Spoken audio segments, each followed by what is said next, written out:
Hello everyone. Welcome to For Nurses Preparation YouTube channel. I am Neeraj Kumar Kathal.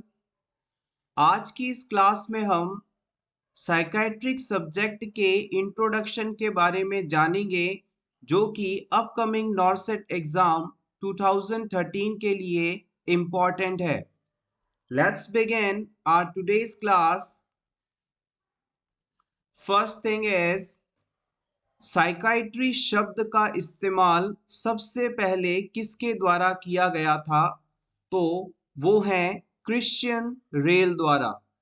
इस class का main focus नॉर्सेट exam पर रहेगा, तो हम कोशिश करेंगे कि सिर्फ उन्हीं पॉइंट्स को इंक्लूड करें जो एग्जाम पॉइंट ऑफ व्यू से इम्पोर्टेंट है. तो सबसे पहला इम्पोर्टेंट पॉइंट है साइकाइट्री शब्द किसके द्वारा सबसे पहली बार यूज किया गया? तो आप बताएंगे क्रिश्चियन रेल द्वारा. साइकाइट्री शब्द जो है वो दो शब्दों से मिलकर बना है, साइक एंड आइट्रिया. साइक शब्द का मतलब होता है माइंड या सोल. माइंड या सोल. आइट्रिया शब्द का मतलब होता है ट्रीटमेंट, यानी माइंड से रिलेटेड, सोल से रिलेटेड किसी भी एबनॉर्मल कंडीशन का ट्रीटमेंट जिस मेडिकल साइंस में किया जाता हो उसे हम साइकाइट्री के नाम से जानते हैं. यहाँ पर जो साइक वर्ड आप देख रहे हैं इससे जुड़े शब्द हैं साइकोलॉजी. साइकोलॉजी के अंदर माइंड की स्टडी की जाती है और साइकाइट्री के अंदर मेंटल डिजीजेस का ट्रीटमेंट किया जाता है. इस सब्जेक्ट में दो चीजों का समझना आपके लिए बहुत ही ज्यादा इंपॉर्टेंट है. सबसे पहला वर्ड है ब्रेन और दूसरा वर्ड है माइंड.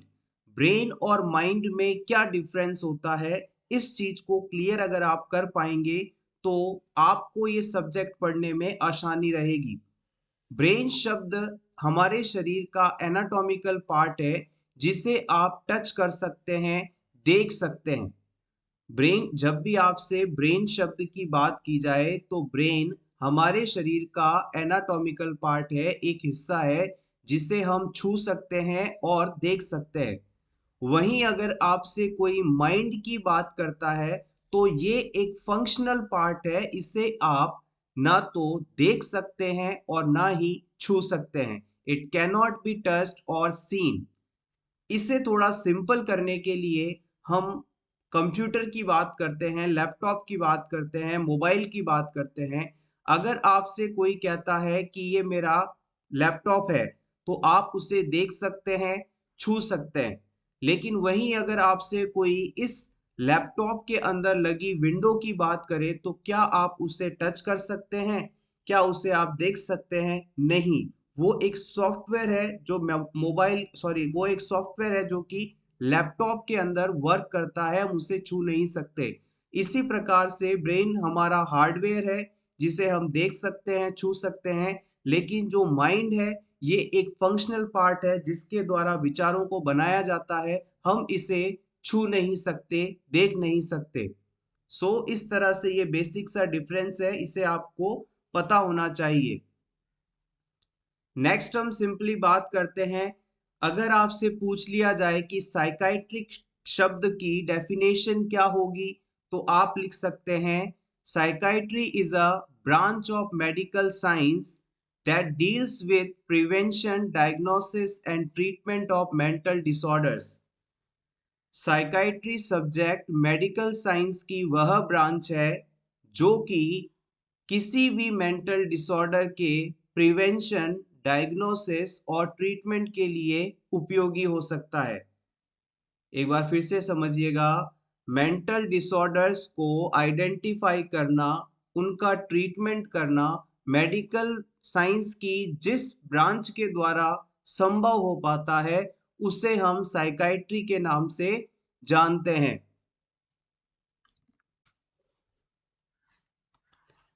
अब नेक्स्ट हम बात करते हैं WHO के द्वारा हेल्थ की क्या डेफिनेशन दी गई थी, उससे फिर हम इस पूरे कॉन्सेप्ट को आगे लेकर चलेंगे. ये इम्पॉर्टेंट है डेफिनेशन और प्रीवियस एग्जाम में कई बार इसे पूछा भी गया है।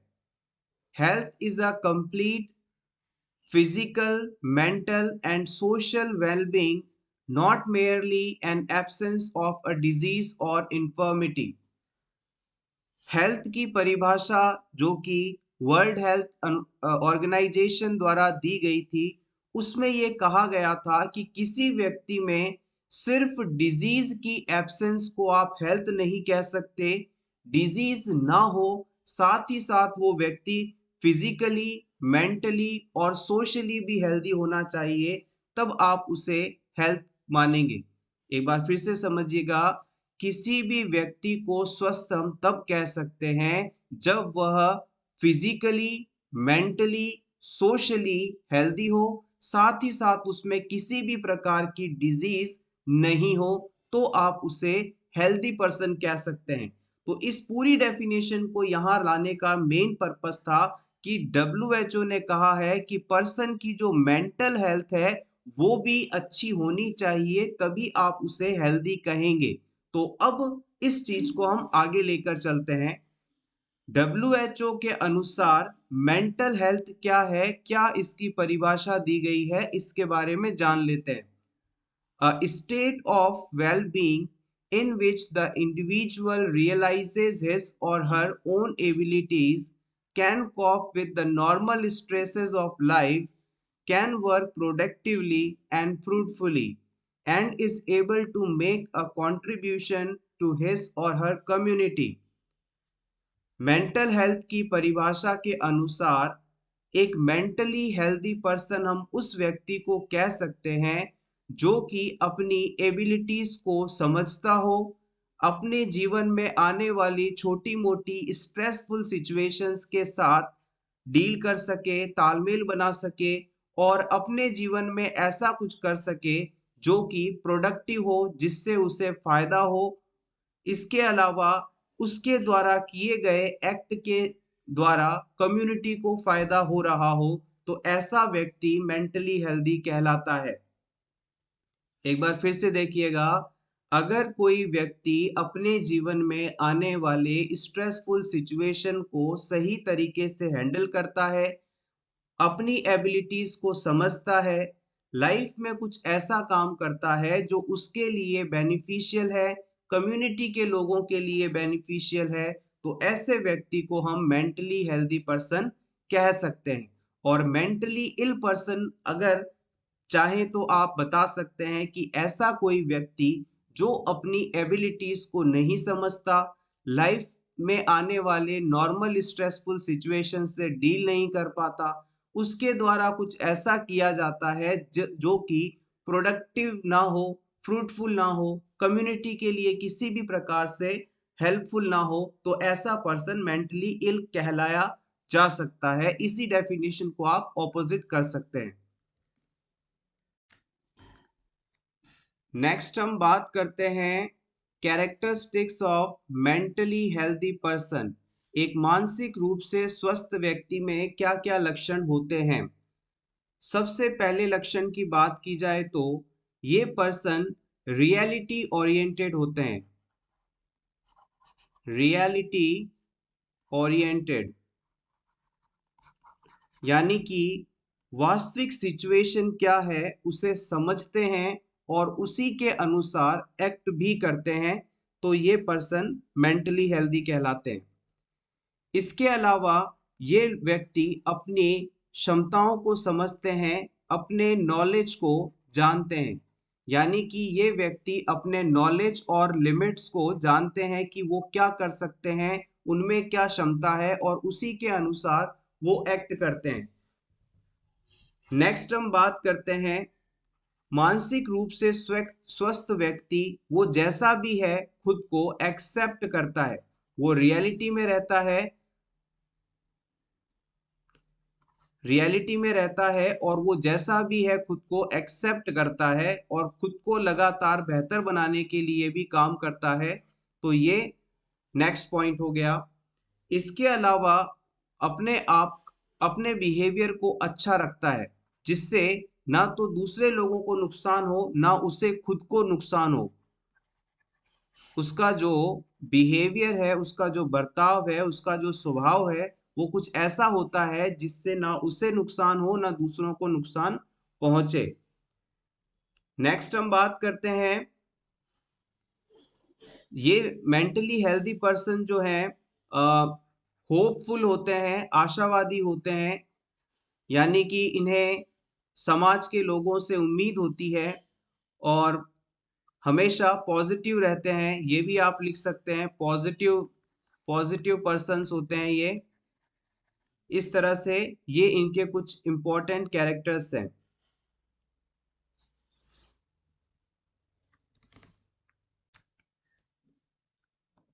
अब हम बात करते हैं मेंटल इलनेस के बारे में। एक जनरल डेफिनेशन तो हम डिस्कस कर चुके हैं, लेकिन अगर थोड़ा और स्पेसिफिक जाएं तो आप कह सकते हैं, अगर किसी व्यक्ति की फिजिकल, मेंटल और सोशल वेलबींग डिस्टर्ब हो जाए तो आप उसे मेंटल इलनेस कह सकते हैं। फिजिकल, मेंटल, सोशल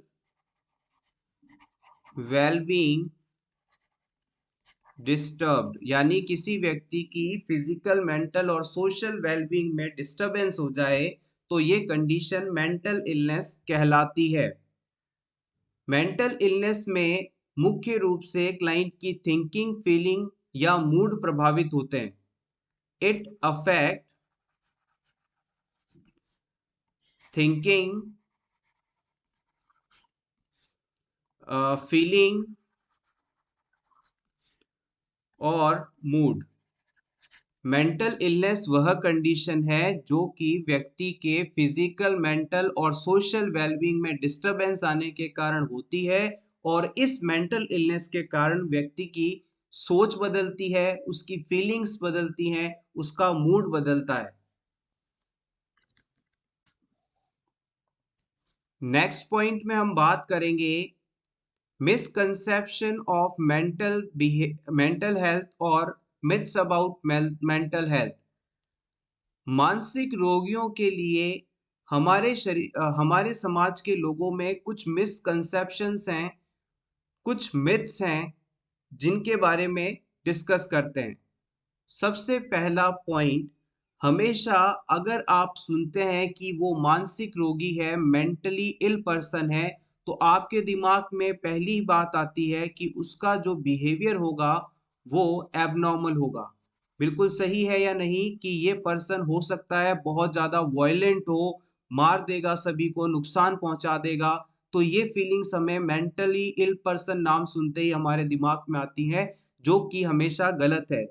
हर मानसिक रोगी एबनॉर्मल या वायलेंट बिहेवियर वाला नहीं होता। कुछ लोग बिल्कुल शांत भी होते हैं। तो हमेशा ये मानना कि मानसिक रोगी है तो एबनॉर्मल बिहेवियर वाला होगा, ये बिल्कुल मिथ है, गलत अवधारणा है, मिसकंसेप्शन है।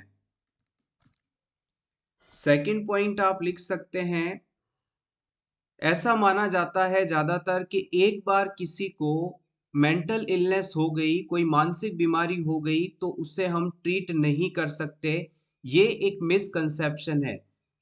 बड़ी से बड़ी मानसिक बीमारी को सही तरीके से ट्रीटमेंट देकर ठीक किया जा सकता है। तो यहाँ पर आप लिख सकते हैं, नॉट ट्रीटेबल। ऐसा माना जाएगा कि ये बीमारियां ट्रीट नहीं हो सकती, तो ये मिसकंसेप्शन है। कभी भी ये भी निश्चित नहीं है कि कोई नॉर्मल व्यक्ति एबनॉर्मल नहीं हो सकता। मान लीजिए कोई एक नॉर्मल पर्सन है, हो सकता है कुछ समय बाद वो खुद मेंटल इलनेस का शिकार हो जाए, या फिर हो सकता है कोई मेंटली इल अच्छे ट्रीटमेंट को लेकर ठीक हो जाए। तो ऐसी अवधारणा गलत है कि मेंटल इल पर्सन को ट्रीट नहीं किया जा सकता। कुछ लोग ये भी मानते हैं कि जो मेंटली इल पर्सन होते हैं, इसके पीछे ब्लैक मैजिक होता है, सुपर नेचुरल पावर्स के कारण ये होते हैं। ये भी बात बिल्कुल सही नहीं है। कई बार ब्रेन की एनाटॉमी में डिस्टरबेंस होने के कारण या फिर ब्रेन की फिजियोलॉजी के अंदर चेंजेस आने के कारण पर्सन मेंटली इल हो सकता है, और प्रॉपर ट्रीटमेंट के साथ हम उसे ठीक भी कर सकते हैं। तो लोग ये मानते हैं कुछ देवीय शक्तियां होती हैं, सुपर नेचुरल पावर होती हैं, उनके कारण ये प्रॉब्लम्स होती हैं, जबकि ऐसा नहीं है, ये मिसकंसेप्शन है। एक नेक्स्ट पॉइंट ये माना जाता है कि बच्चों में कभी भी मेंटल हेल्थ प्रॉब्लम नहीं हो सकती, बच्चों में भी मेंटल हेल्थ प्रॉब्लम हो सकती हैं, ये भी मिसकंसेप्शन है। चाइल्ड नॉट अफेक्ट, बच्चे भी इससे प्रभावित हो सकते हैं। तो ये यहाँ से मिसकंसेप्शंस थे जो कि mentally health mentally ill persons के लिए समाज के लोगों द्वारा माने जाते हैं। नेक्स्ट हम बात करेंगे हिस्टोरिकल डेवलपमेंट ऑफ साइकाइट्री। सबसे पहले शुरुआती दौर में ऐसा माना जाता था कि अगर किसी व्यक्ति को मेंटल इलनेस हुई है तो उसके पीछे सुपर नेचुरल पावर है और इसका कोई भी ट्रीटमेंट नहीं पॉसिबल हो सकता। फिर जैसे जैसे समय आगे बढ़ा, मेंटली इल पर्सन्स को भी थोड़ा बहुत सिंपैथी मिलने लगी, उनके बारे में समाज के लोगों द्वारा सोचा जाने लगा और मेंटली इल पर्सन को फिर धीरे धीरे कुछ विशेष एरियाज में रखा जाता था, जिसे हम असाइलम के नाम से जानते हैं। मेंटली इल पर्सन्स को सबसे पुराने समय में तो देवीय शक्तियों का प्रकोप मानकर या तो मार दिया जाता था या छोड़ दिया जाता था किसी जंगल के अंदर। लेकिन धीरे धीरे जब लोगों ने देखा कि इन लोगों के साथ भी ह्यूमैनिटी का बिहेवियर करना चाहिए, तो उनकी केयर के लिए कुछ विशेष आश्रय स्थल बना दिए गए। इन्हें हम असाइलम कहते हैं और फिर सभी मानसिक रोगियों को वहां पर रखा जाता था। अगर आपसे पूछ लिया जाए कि पूरे विश्व में सबसे पहला असाइलम कहाँ पर बना था, जो कि एक इम्पॉर्टेंट क्वेश्चन भी हो सकता है, तो आप बता सकते हैं फर्स्ट असाइलम जो था वो इंग्लैंड के अंदर बना था। कहाँ पर बना था? इंग्लैंड के अंदर। और इस जो असाइलम था उसका नाम क्या था? तो आप बता सकते हैं बैथलम असाइलम।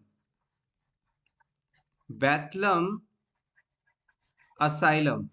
बैथलम असाइलम सबसे पहला असाइलम था, आश्रय स्थल था जो कि इंग्लैंड में बना था और यहाँ पर मेंटली इल पर्सन्स को रखा जाता था। धीरे धीरे जब इंग्लैंड में ये असाइलम बना तो धीरे धीरे लोगों ने मानसिक रोगियों के बारे में सोचना शुरू किया और पूरी दुनिया में असाइलम्स बनने की शुरुआत होने लगी। और फिर धीरे धीरे नर्सेस को भी ट्रेंड किया जाने लगा कि ये मेंटली इल पर्सन है, इन्हें किस प्रकार से केयर प्रोवाइड की जाए और धीरे धीरे उनका ट्रीटमेंट शुरू किया गया। नेक्स्ट आगे बढ़ते हैं। यहाँ से एग्जाम में जो क्वेश्चंस मोस्ट इम्पॉर्टेंटली पूछे जा सकते हैं उनकी हम बात करेंगे। सबसे पहली चीज नोट करिएगा, फर्स्ट मेंटल हॉस्पिटल कब बना था और कहाँ बना था? First mental hospital, first mental hospital कब बना था और कहाँ बना था, ये चीज आपसे पूछी जा सकती है। नोट करिएगा 1773, 1773 में पहला मेंटल हॉस्पिटल बना था और ये कहाँ बना था? ये बना था यूनाइटेड स्टेट्स में यानी अमेरिका में। और स्पेसिफिकली पूछा जाए किस जगह पर, तो आप बता सकते हैं विलियम्सबर्ग वर्जीनिया। नोट कर लीजिएगा, विलियम्सबर्ग वर्जीनिया। विलियम्सबर्ग वर्जीनिया में पहला साइकाइट्रिक हॉस्पिटल, मेंटल हॉस्पिटल बनाया गया था।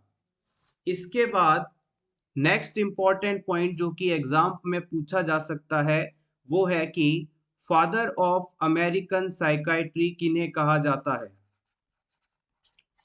Father of American psychiatry, father of American psychiatry किन्हें कहा जाता है? तो इसका आंसर लिखिएगा Benjamin rush. Benjamin rush. Benjamin rush को हम फादर ऑफ अमेरिकन साइकाइट्री के नाम से जानते हैं।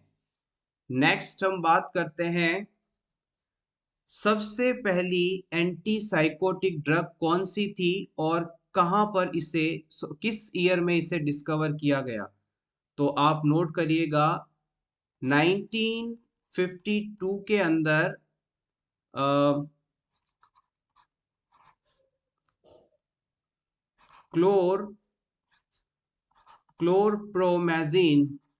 क्लोरप्रोमेजिन नामक मेडिसिन डिस्कवर की गई थी और ये फर्स्ट एंटी साइकोटिक ड्रग थी। इंपॉर्टेंट चीज है, प्रीवियस एग्जाम में पूछा भी गया है यहां से कि 1952 के अंदर पहली एंटी साइकोटिक मेडिसिन डिस्कवर की गई थी और इसका नाम था chlorpromazine. Chlorpromazine. Next question, first psychiatric nurse कौन थी। First psychiatric nurse. First psychiatric nurse कौन थी, तो आप बताएंगे Linda Richard. Linda Richard first psychiatric nurse थी और ये इंग्लैंड हॉस्पिटल से इन्होंने ग्रेजुएशन किया था, अपनी डिग्री प्राप्त की थी। न्यू इंग्लैंड हॉस्पिटल से इन्होंने ग्रेजुएट किया था, ग्रेजुएशन की डिग्री कंप्लीट की थी। नेक्स्ट हम बात करते हैं, ईसीटी का डेवलपमेंट कब हुआ था। Electroconvulsive therapy exam point of view से बहुत ही ज़्यादा इम्पॉर्टेंट है। ईसीटी का जो डेवलपमेंट है वो 1938 के अंदर हुआ था। नेक्स्ट यहां से पूछा जा सकता है, फादर ऑफ मॉडर्न साइकाइट्री।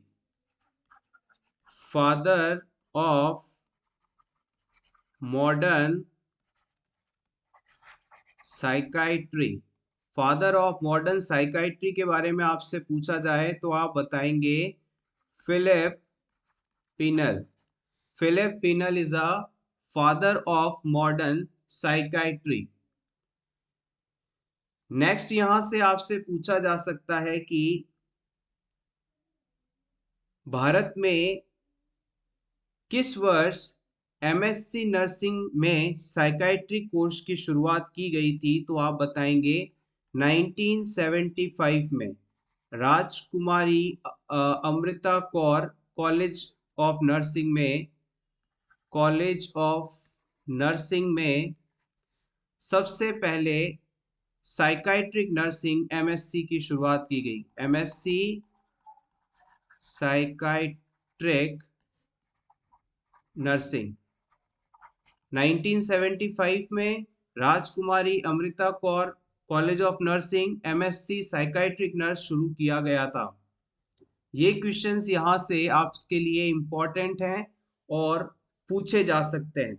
एक चीज और नोट करिएगा, बीएससी नर्सिंग के अंदर साइकाइट्रिक सब्जेक्ट को कब कंपल्सरीली इंक्लूड किया गया, ये भी पूछा जा सकता है। 1965 के अंदर 1965 के अंदर बीएससी नर्सिंग के अंदर साइकाइट्रिक को कंपल्सरी सब्जेक्ट के रूप में इंक्लूड किया गया।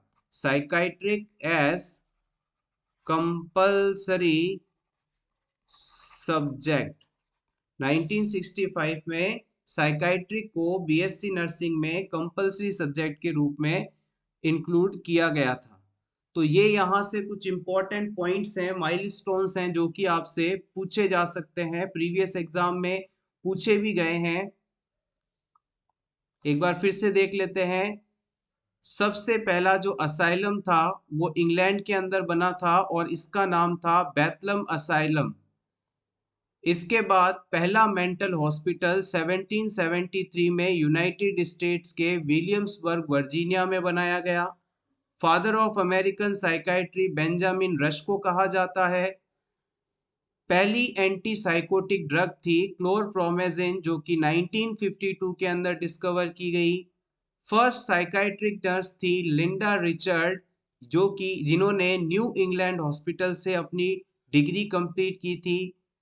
इलेक्ट्रोकन्वल्सिव थेरेपी की शुरुआत 1938 के अंदर हुई थी। Father of modern psychiatry Philippe Pinel को कहा जाता है। 1975 में राजकुमारी अमृता कॉलेज ऑफ नर्सिंग, जो कि दिल्ली में सिचुएटेड है, उसके अंदर सबसे पहली बार एमएससी साइकाइट्रिक नर्सिंग सब्जेक्ट में शुरू की गई। बीएससी नर्सिंग के अंदर साइकाइट्रिक को कंपलसरी सब्जेक्ट के रूप में 1965 से जोड़ा गया था। तो एवरीवन, ये था हमारा आज का वीडियो जिसमें हमने साइकाइट्रिक सब्जेक्ट का एक ब्रीफ इंट्रोडक्शन दिया है, जो कि आपके अपकमिंग एग्जाम्स के लिए इम्पोर्टेंट हो सकता है। Thank you so much. Best of luck.